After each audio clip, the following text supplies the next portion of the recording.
नमस्कार। रेडियो गोरखपुर 90.8 देख रहे हैं आप और मैं आपके साथ मार्तंड। दोस्तों, आज हमारे साथ हमारे बीच मौजूद हैं गीडा गोरखपुर स्थित KIPM college of engineering and technology में इलेक्ट्रिकल इंजीनियरिंग की शिक्षा लेकर के और हाल ही में गेट का एग्ज़ाम क्वालिफाई करके भावा एटॉमिक एंड रिसर्च सेंटर में ज्वाइनिंग करने के लिए अपनी पहचान बनाने वाले वैभव दुबे जी। वैभव, आपका बहुत बहुत स्वागत है। Thank you sir. सबसे पहले मैं चाहूँगा कि जो भी हमें देख रहे हैं उन्हें आप बताएं कि आपकी जो प्राइमरी एजुकेशन थी वो कैसी हुई, और भाभा एटॉमिक रिसर्च सेंटर जो कि भारत सरकार की एक बहुत बड़ी संस्थान है जहाँ पे एटॉमिक न्यूक्लियर पावर जितने भी हमारे देश के होते हैं वो बनाए जाते हैं, और इसी के क्षेत्र में देश आगे भी बढ़ता है। न्यूक्लियर पावर देश की बढ़ती है तो देश की मजबूती बढ़ती है। तो यहाँ तक आप पहुँचे, ये जर्नी कैसी थी? सर, सबसे पहले तो मेरा primary education Ratna memorial public school रैमपस से हुआ है, क्लास 12 तक। और उसके बाद मेरा बीटेक तो यहीं केआईपीएम कॉलेज से हुआ है, इलेक्ट्रिकल इंजीनियरिंग में। एक्चुअली मेरा बैकग्राउंड प्राइमरी एजुकेशन के साइड बहुत स्ट्रांग नहीं था, मैं एक मतलब एवरेज स्टूडेंट ही था जी। और इनफैक्ट मेरे बोर्ड्स में 73% बने थे 12th में। और उसके बाद एक था कि जैसे मेरे काफ़ी फ्रेंड्स लोग किसी का आईआईटी में हुआ, कोई एनआईटी गया, तो वहाँ पे मुझे काफ़ी ख़राब लगा कि मैंने काफ़ी पीछे परफॉर्म किया और बाकी मेरे दोस्त आगे निकल गए। तो ये आगे चल के फ्यूचर में रिपीट नहीं होना चाहिए और उन लोगों को बीट करना है। एटलीस्ट बीट नहीं कर सकते तो उनके बराबर तो आ जाएं, ये एक दिमाग में था। फिर उसके बाद यहाँ पे आने के बाद मुझे गेट का कुछ खास आइडिया नहीं था, मुझे बस ये पता था कि मुझे सेमेस्टर में अच्छा परफॉर्म करना है, सबको आउट परफॉर्म करना है। फिर एक्चुअली जब कोरोना आया तो कोरोना में ये हुआ कि ऑनलाइन क्लासेस उतनी एफिशिएंट नहीं हो पाती थी और सिलेबस कवर करना था।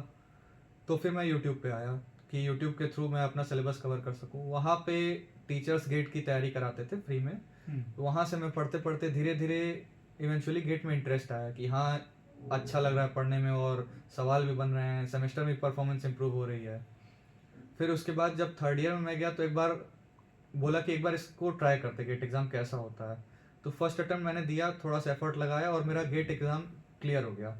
फर्स्ट अटेम्प्ट नहीं आपका? हाँ, लकीली इस बार पेपर थोड़ा इजी आया था और मेरा क्लियर हो गया। हालांकि मेरी रैंक 4394 बनी थी।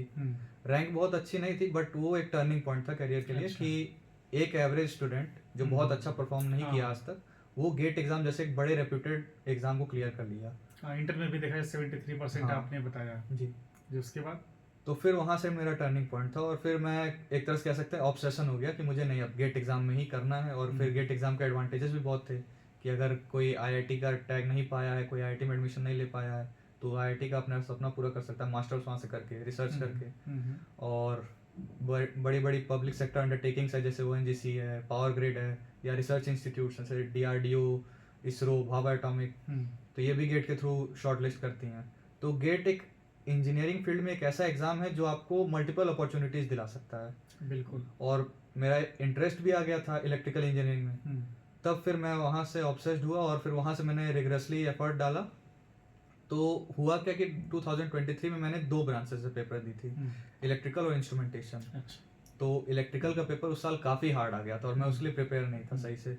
तो वो मेरा काफ़ी प्रेशर वाला टाइम था और उसमें मेरा परफॉर्मेंस काफ़ी ख़राब रहा, एवरेज परफॉर्मेंस रहा। तो उसमें मेरी रैंक 2900 बनी। बट वहाँ से सबक सीखा था कि पेपर के लिए तैयार रहना है, हार्ड आए तब भी। तो उसका इम्पैक्ट मैंने इंस्ट्रूमेंटेशन में देखा। वहाँ पे मेरी रैंक बनी 445। फिर उसके बाद इसी 445 के बेस पे कोचिंग इंस्टीट्यूट ने ये दिया था कि अंडर 500 रैंकर्स को फ्री में हम जो है ड्रॉपर बैच या रैंक इम्प्रूवमेंट बैच देंगे। तो वहाँ से मैंने एनरोल किया और फिर उसके बाद जब मेरा बीटेक ख़त्म हुआ तो फिर उसके बाद मैं पूरा आइसोलेटेड होके 1 साल ड्रॉप लेके प्रॉपर तैयारी किया और फिर से गेट इलेक्ट्रिकल और इंस्ट्रूमेंटेशन में दिया।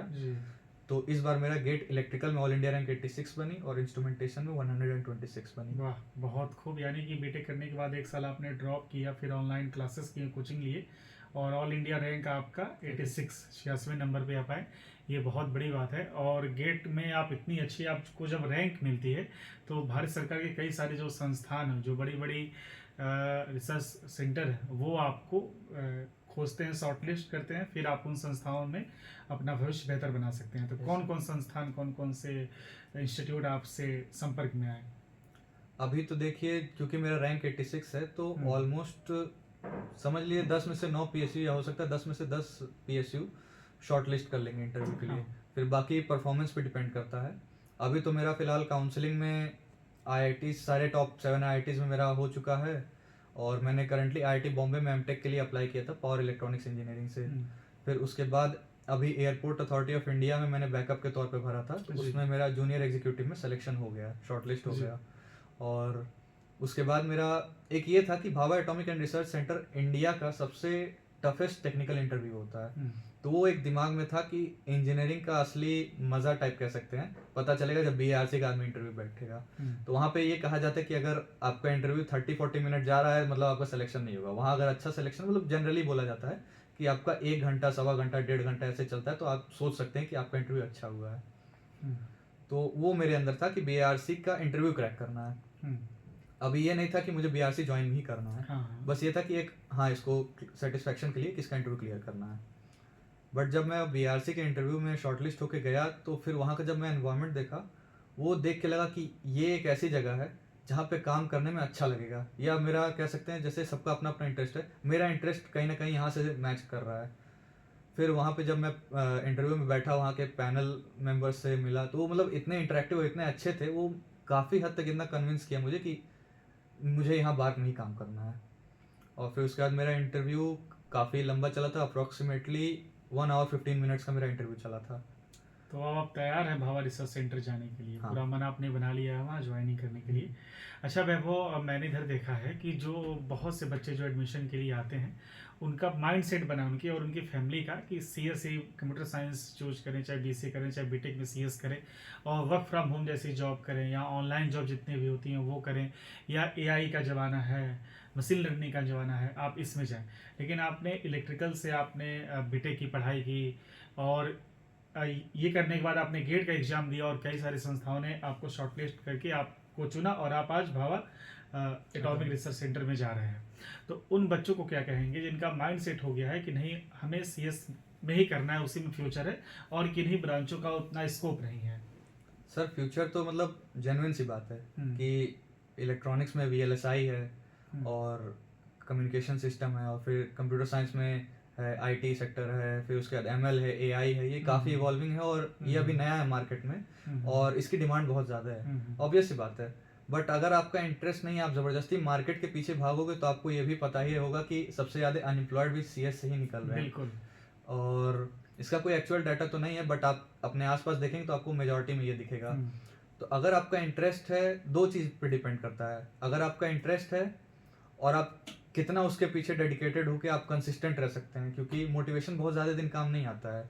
जैसे मेरे भी तैयारी के टाइम मैंने ये पर्सनली फेस किया कि मोटिवेशन बहुत ज़्यादा रहता है स्टार्टिंग में, किसी भी एग्ज़ाम के तैयारी के स्टार्टिंग में, कि भाई इसमें बहुत अच्छा परफॉर्म करना, आउट परफॉर्म कर देंगे सबको, टॉप करना है। लास्ट के समय में प्रेशर रहता है कि भाई 1 ही महीने में एग्जाम है, मुझे अब बेस्ट करना है, किसी भी तरीके से अच्छा करना है। बट जो बीच का टाइम होता है, वहाँ पे मोटिवेशन नहीं काम आता है, वहाँ पे डिसिप्लिन काम आता है, कंसिस्टेंसी काम आती है। तो वो आप मेंटेन कर सकते हो, और साथ ही साथ आपका इंटरेस्ट किस में है। जैसे मेरा इंटरेस्ट एक्चुअली 12th में मैंने electric circuit, electromagnetic field theory ये सब पढ़ा था, तो बाकी के कंपैरिजन में मुझे इसमें ज़्यादा इंटरेस्ट बनता था। तो फिर मेरे लिए था कि मैं इलेक्ट्रिकल या इलेक्ट्रॉनिक्स में ही जाऊँगा। तो फिर ऑनलाइन थोड़ा चेक किया, तो फिर दोनों में डिफरेंस पता चले कि इलेक्ट्रिकल में कैसी पढ़ाई है, इलेक्ट्रॉनिक्स में कैसी पढ़ाई है।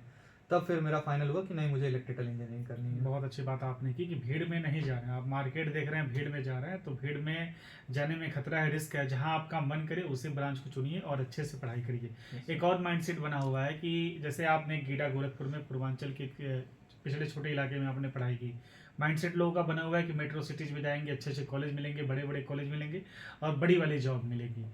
इस माइंडसेट को अगर बदला जाए तो उसके लिए क्या कहेंगे आप, जो भी सुन रहे हैं हमें?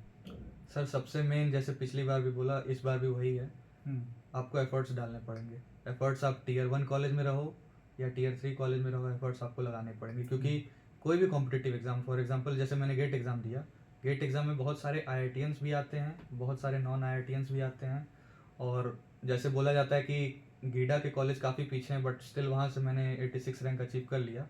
तो अल्टीमेटली ये डिपेंड करता है कि आप कितना एफर्ट डाल सकते हो, आप कितना डेडिकेटेड हो अपने टारगेट को लेके। और सिर्फ रैंक लाना ही बड़ी चीज़ नहीं, उसके बाद भी बहुत सारे, जैसे PSUs में तो प्रेफरेंस दिया जाता है, गेट का वेटेज ज़्यादा होता है, बट आप लोग जो गेट का प्रिपरेशन कर रहे होंगे उनको पता होगा कि भाभा एटॉमिक जैसे इंस्टीट्यूट्स में वहाँ पे गेट का वेटेज सिर्फ शॉर्टलिस्ट करने के लिए होता है। बिल्कुल सिर्फ इंटरव्यू का ही देखा जाता है कि आपका इंटरव्यू में सोल परफॉर्मेंस कैसा है। बिल्कुल बिल्कुल। तो आपको सिर्फ एक टारगेट को लेके नहीं चलना, आप लगातार लगे रहो। जैसे कई लोगों का होता है, मेरे जानने में भी कई लोग हैं गेट के अच्छे अच्छे सिंगल डिजिट रैंकर्स भी हैं, जिनका गेट में अच्छा रैंक आया, उसके बाद वो लोग सैचुरेट कर गए, प्लेट्यू हिट हो गया उनका कि अब नहीं हो गया, अब तो मेरे रैंक अच्छी हो गई, अब तो मेरी लाइफ सेटल है, आईआईटी मिल जाएगा, पीएसयू। इवेंचुअली क्या हुआ, भाभा एटॉमिक इंटरव्यू में वो लोग नहीं परफॉर्म कर पाए, उनको शॉर्टलिस्ट ही नहीं किया गया।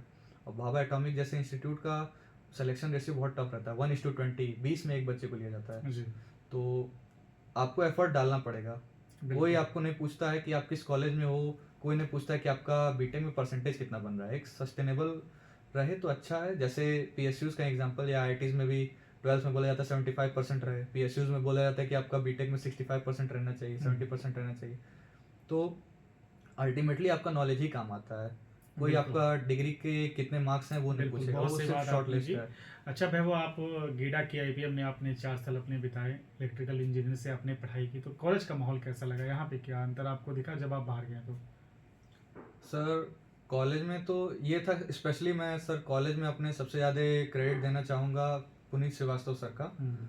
वो उन्होंने काफ़ी मुझे हेल्प की। वो हालांकि आए तो बहुत कम ही टाइम उनसे मेरी बातचीत हो पाई, वो 6 सेमेस्टर में आए थे, बट मिनिमम टाइम में सबसे ज़्यादा उन्होंने मेरे लिए सपोर्ट और एफर्ट्स दिए हैं। तो एक special thanks to Puneet sir ji. हाँ। और बाकी और भी बहुत सारे मेरी फैकल्टीज मतलब इलेक्ट्रिकल डिपार्टमेंट की सपोर्टिव थी गेट के लिए। केपीएम कॉलेज में जो आपने इलेक्ट्रिकल इंजीनियरिंग से पढ़ाई की, तो यहाँ की फैकल्टी आप बहुत सपोर्टिव थी, सपोर्ट किया उन्होंने और बताया कि किस तरीके से गेट का एग्ज़ाम देना है, पढ़ना है और क्वालिफाई करना है।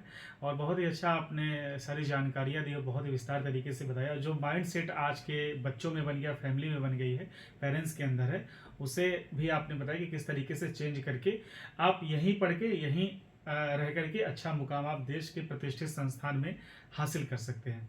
और कुछ आप मैसेज देना चाहेंगे अपने जूनियर्स को?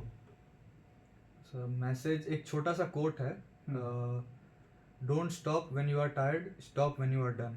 तो आप अपने टास्क को लेके लगे रहो। मोटिवेशन कभी कभी आता है, जाता है, वो ऑब्वियस सी चीज़ है। आपके एग्ज़ाम प्रिपरेशन के टाइम में कोई क्लैश होगा, कोई स्ट्रगल होगा, किसी भी तरीके का डिमोटिवेशन हो सकता है कि आदमी एक ही चीज़ कितनी बार पढ़े, कब तक पढ़े। बट इवेंचुअली यही मैटर करता है कि आप सक्सेसफुल हुए कि नहीं। तो उसके लिए आपको एफर्ट डालना बहुत ज़रूरी है। तो आप डिसिप्लिन पे ज़्यादा फोकस करो रेदर देन मोटिवेशन। मोटिवेशन सिर्फ आपको एक किक स्टार्ट दे सकता है, बट डिसिप्लिन ही है जो आपको किसी भी एक कंपटीशन, चाहे वो गेट हो या वो सेमेस्टर्स का एग्ज़ाम हो या एसएससी हो, कोई भी एक एग्ज़ाम हो, डिसिप्लिन ही है जो आपको मार्केट में सबको बीट करवा सकता है। जी, thank you so much Vaibhav हमारे साथ जुड़ने के लिए, और बहुत बहुत आपको विशेष best of luck for your future. और मैं भी सभी से कहना चाहूँगा कि आप साइंटिस्ट बनने जा रहे हैं और आपको बहुत बहुत बधाइयाँ। और हमारे देश के बहुत ही महान scientist doctor APJ Abdul Kalam साहब ने कहा था कि अगर आपको सूरज की तरह चमकना है तो सूरज की तरह तपना भी सीखें, तभी आप जीवन में सफल हो पाएंगे। और जो भी आज वैभव ने बताया कि गोरखपुर में रह के, गोरखपुर में पढ़ाई करके आज इतने बड़ी संस्थान से वो जुड़ा है जहाँ पर ये साइंटिस्ट देश का उभरता हुआ आपको जल्द ही दिखेगा और गोरखपुर का नाम रोशन करेगा। तो आप भी अपने माइंड सेट को बदलें और भीड़ में ना जाएं, मार्केट में ना जाएं। जो आपका बच्चा करना चाहता हो, जिस फील्ड में पढ़ाई करना चाहता हो, उस फील्ड को चुनने का उसको अवसर दें। और ऐसे ही सुनते रहें, देखते रहें रेडियो गोरखपुर 90.8 और अपना बहुत ख्याल रखें। जय हिंद, जय भारत, नमस्कार।